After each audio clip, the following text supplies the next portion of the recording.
Okay, so this is the cable that you are going to be getting in your cover. This end is already completed. You need to complete the other end now.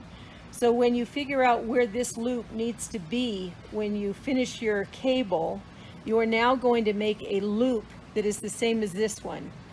So what I need you to do right now is to go ahead and mark where you want your cable to stop, where it's going to meet the other one. Put a little black mark with a marker. The next thing you're going to do is you're going to bring it over to any kind of a ruler, and you're going to go out 6 inches, put another black mark. That's going to be your cutting line.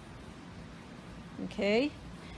So what you're going to do now, get a good pair of wire cutters or whatever, go ahead and cut that right on that line that you've already made. So there you are. So this line right here, I'm going to put my fingers right here, and I'm going to slide this grommet on that this crimp on that we've put in the box for you.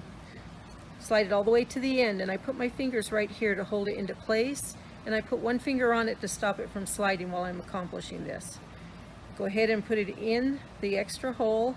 Let it stick out just a tiny bit, not much. Okay? Now what I'm going to do is I'm going to try to close this little crimp. Put the screwdriver in the little gap in the middle there. It's a little indent, and you're going to hammer it down. Make sure you go pretty deep. Go both sides just to make sure we got it good. Okay, the next thing you're going to do, we want to close these 2 sides up. I don't know how you do it. I don't think we can. Okay, you might need 2 people for this, as you can see. Oh no.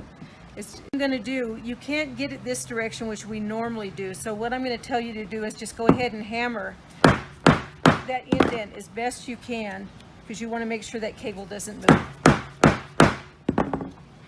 I've done both sides now, and if I pull on it and it doesn't come out, you've accomplished it.